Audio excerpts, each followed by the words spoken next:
Trump मुख्य रूप से एक कारोबारी है। कुछ लोग तो कहते हैं कि नफे नुकसान के अलावा ना तो ट्रंप को अमेरिका की क्रेडिबिलिटी से मतलब है, ना ही उसकी गुडविल से। पहले टैरिफ से अमेरिका की छीछा लेदर करवाई, फिर इस्लामिक आतंकवाद का गढ़ कहे जाने वाले पाकिस्तानी जनरल मुनीर के साथ हाथ मिला लिया, जिससे अमेरिका की ऐसी की तैसी हुई। और ट्रंप ने किसी को नहीं छोड़ा, अमेरिका के साथ हर कदम साथ चलने वाले यूरोप को भी नहीं बख्शा। जब मौका मिला, यूरोपीय देशों का मजाक भरे मंच से उड़ा दिया। अब वही देश भारत के साथ एक लंबी और भरोसेमंद दोस्ती वाले रास्ते पर चल रहे हैं। एक्सपर्ट कहते हैं कि कहीं ऐसा ना हो कि ईरान ट्रंप के लिए गले की हड्डी बन जाए, जैसा बनता दिख भी रहा है। जैसे 50 के दशक में वियतनाम बन गया था। 20 साल तक वियतनाम के साथ युद्ध करने के बाद भी अमेरिका को कुछ हासिल नहीं हुआ। तो क्या ट्रंप अमेरिका का वही हाल करके मानेंगे? अमेरिका को ग्रेट बनाने निकले बड़बोले ट्रंप ने अमेरिका को कहीं द ग्रेट कॉन्फ्लिक्ट में तो नहीं फंसा दिया।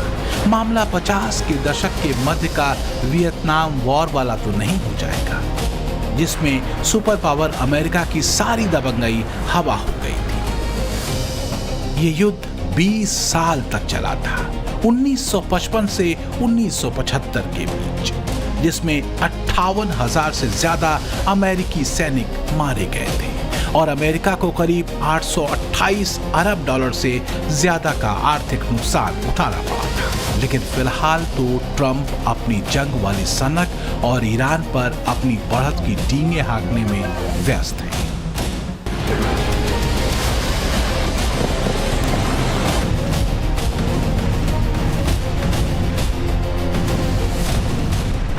ट्रंप का शांति राग अब दुनिया को घोर अशांति के दौर में धकेल चुका है।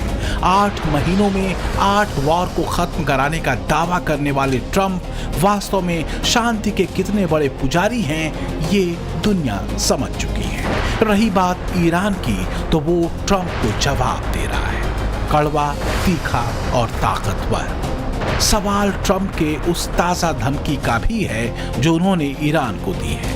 आज की रात ईरान के लिए कयामत की रात होगी। वैसे ट्रंप भी जानते हैं कि उन्हें दुनिया कभी सीरियसली नहीं लेती। ब्यूरो रिपोर्ट, टाइम्स नाउ, नव भारत।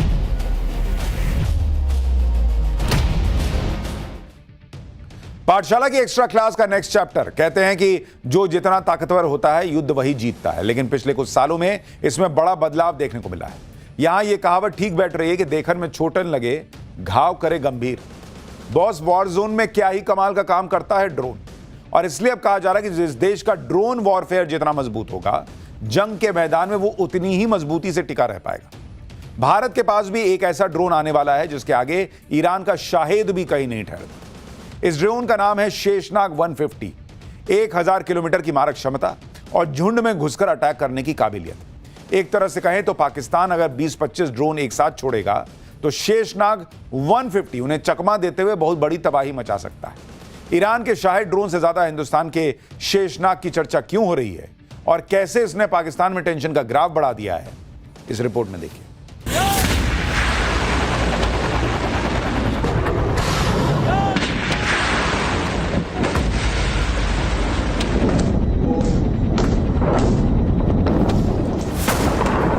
तेहरान में तबाही है। कुवैत और कतर में ईरान के ड्रोन्स कहर बरपा रहे हैं। सऊदी अरब से लेकर जॉर्डन तक दहक रहा है। हफ्ते भर से ज्यादा का वक्त हो चुका है जब से अरब के मुल्कों में बारूद बरस रहा है। एक तरफ अमेरिका और इजराइल की जिद है, दूसरी तरफ ईरान भी कोई कोर कसर नहीं छोड़ रहा है। जमीन से ज्यादा आसमान में लड़ी जा रही इस जंग में जिस बात की सबसे ज्यादा चर्चा है वो ईरान का शाहेद 136 आत्मघाती ड्रोन है। अल्लाहु अकबर, अल्लाहु अकबर।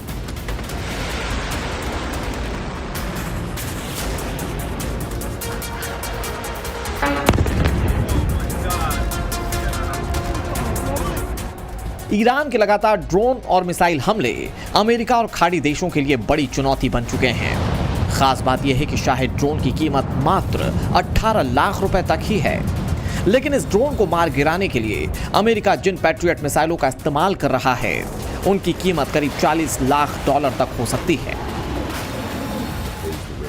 यानी ईरान का शाहेद ड्रोन अरब में लगी बारूदी आग में सबसे ताकतवर हथियार बनकर सामने आ चुका है और अब भारत के पास भी ऐसी ही ताकत होने वाली है। ईरान इजराइल जंग के बीच भारत ने लंबी दूरी के ड्रोन युद्ध में कदम रखा है। पूरी दुनिया में ड्रोन वॉर की तैयारी के बीच भारत ने भी कमर कस ली है। अरब में छिड़ी जंग के बीच भारत ने ऐसा ड्रोन तैयार कर लिया है जो दुश्मन के कलेजे को चीर देगा।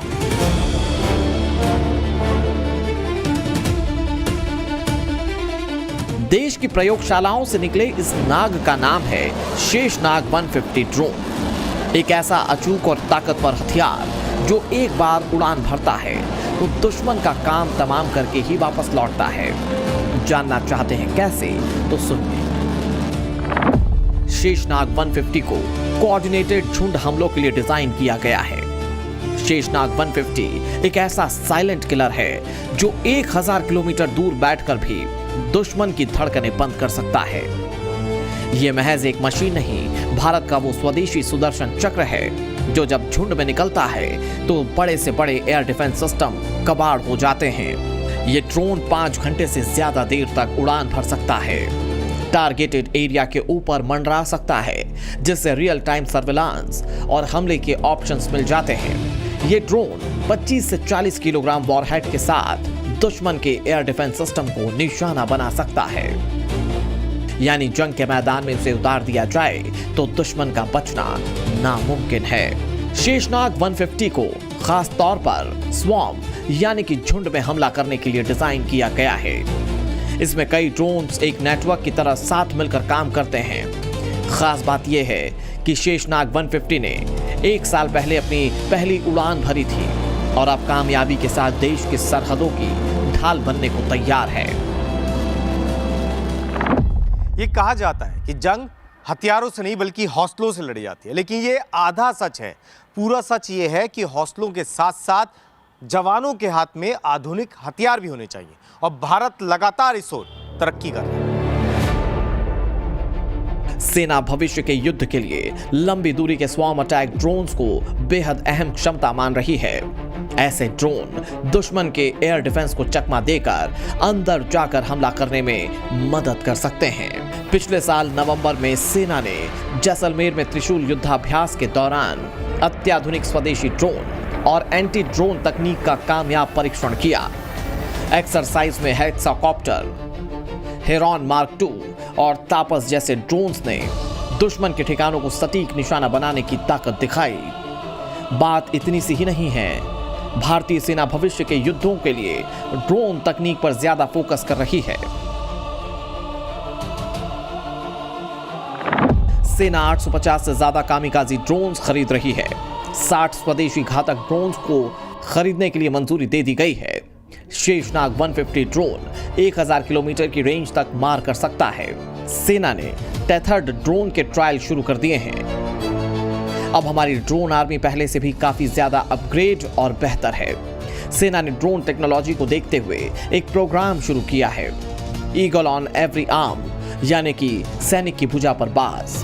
हर सैनिक के साथ एक ड्रोन युद्ध के समय उसका साथ देगा।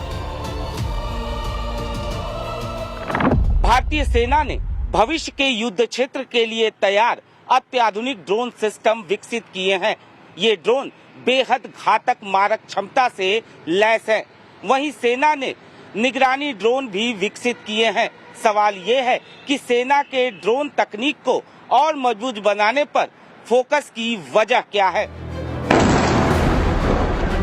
इस सवाल का जवाब इन तस्वीरों से समझा जा सकता है। ऑपरेशन सिंदूर के दौरान पाकिस्तान ने 3 दिन में करीब 1000 ड्रोन्स के जरिए हमला किया था। इनमें से काफी संख्या में सर्विलांस ड्रोन थे और कुछ तुर्की से लिए गए कामिकाजी ड्रोन। ये ड्रोन बम या फिर दूसरे बारूद से लैस होते हैं, लेकिन सरहद में घुसने से पहले ही पाकिस्तान के सभी ड्रोन हवा में ही मार गिराए गए थे। इतना ही नहीं, ऑपरेशन सिंदूर के दौरान स्काई स्ट्राइकर, ALS-50 और MR-20 लॉजिस्टिक ड्रोन के जरिए पाकिस्तान में आतंकियों के ठिकानों को नेस्तनाबूद कर दिया गया था। ऑपरेशन सिंदूर में पाकिस्तान को पड़ी मार के 10 महीने हो चुके हैं और इन दोनों देशों की सेना कई गुना ताकतवर हो चुकी है। खासतौर से ड्रोन्स को लेकर लगातार नई टेक्नोलॉजीज डेवलप की जा रही हैं। खास बात यह भी है कि सेना का फोकस स्वदेशी हथियारों पर है। यानी कि ज्यादातर ड्रोन देश में ही बनाए जा रहे हैं, जो युद्ध जैसे हालात में सबसे अचूक हथियार साबित हो रहे हैं। सेना के ड्रोन पर फोकस की एक और बड़ी वजह है, कई ड्रोन्स की कीमत सिर्फ $20,000 यानी कि 18 लाख रुपए से कम होती है, जबकि एक पैट्रियट मिसाइल की कीमत करीब $40 लाख यानी कि 37 करोड़ रुपए तक हो सकती है। दुश्मन को एक सस्ते ड्रोन को रोकने के लिए लाखों करोड़ों रुपए की मिसाइल खर्च करनी पड़ती है।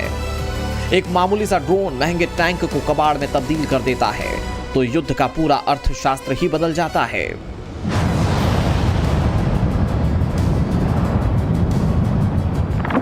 इसके साथ ही रडार, एयर डिफेंस सिस्टम और इलेक्ट्रॉनिक वॉरफेयर सिस्टम काफी मजबूत हो चुका है।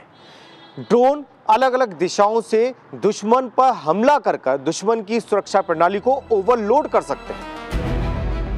रूस और यूक्रेन की जंग में भी ड्रोन की ताकत देखी जा रही है। महज 30 से 40 हजार की लागत वाला छोटा FPV ड्रोन, जिसे रिमोट से चलाया जाता है, रूस के सबसे आधुनिक T-90M टैंक या अमेरिका के अब्राहम टैंक को तबाह कर सकता है। एक औसत आधुनिक टैंक की कीमत 37 करोड़ से 66 करोड़ रुपए के बीच होती है। जब एक मामूली सा ड्रोन इतने महंगे टैंक को कबाड़ में तब्दील कर देता है।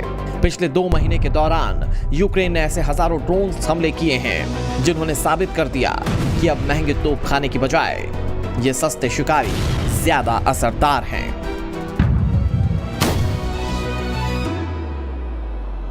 ईरान और इजरायल की जंग में कई ऐसी बातें हैं जिनकी भारत स्टडी कर रहा है। ड्रोन और मिसाइल का इस्तेमाल कैसे किया जाए, किस पिन पॉइंट पर किया जाए, इस पर डीप रिसर्च जारी है। और इन सब के बीच ये भी मांग होने लगी है कि तालमेल भी बेहतर बनाया जाए। कई रिटायर्ड अधिकारियों ने थिएटर कमांड बनाए जाने की वकालत की है। वैसे तो इसकी चर्चा सेना के अंदर खाने बहुत पहले से हो रही थी, मगर कुवैत में जो गलती अमेरिकी सेना ने अपने फाइटर जेट को लेकर की, उसे आधार बनाकर थिएटर कमांड लाने पर जोर दिया जा रहा है। अब ये जरूरी क्यों है और इसका फायदा क्या है, इस रिपोर्ट में देखिए।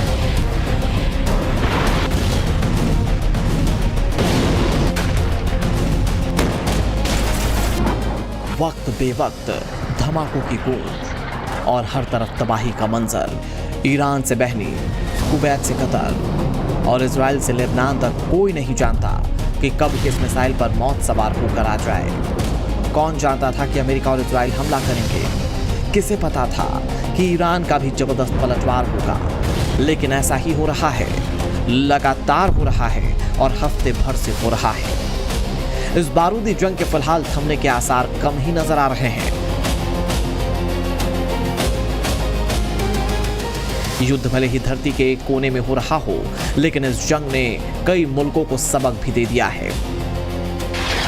इसीलिए भारत भी अपनी सरहदों को हमेशा के लिए महफूज रखने की कोशिश में जुटा हुआ है। भारत अपने एयर डिफेंस सिस्टम को और मजबूत करने की दिशा में कदम उठाने जा रहा है। भारतीय वायुसेना अपने integrated air command and control system के तीसरे चरण के अपग्रेडेशन पर तेजी से काम कर रही है। ये वही सिस्टम है जिसने ऑपरेशन सिंदूर के दौरान कमांड सेंटर के रूप में मुख्य भूमिका निभाई थी। अब इसे लंबी दूरी के खतरों को पहचानने और तुरंत सटीक हमला करने के लिए और भी आधुनिक बनाया जा रहा है।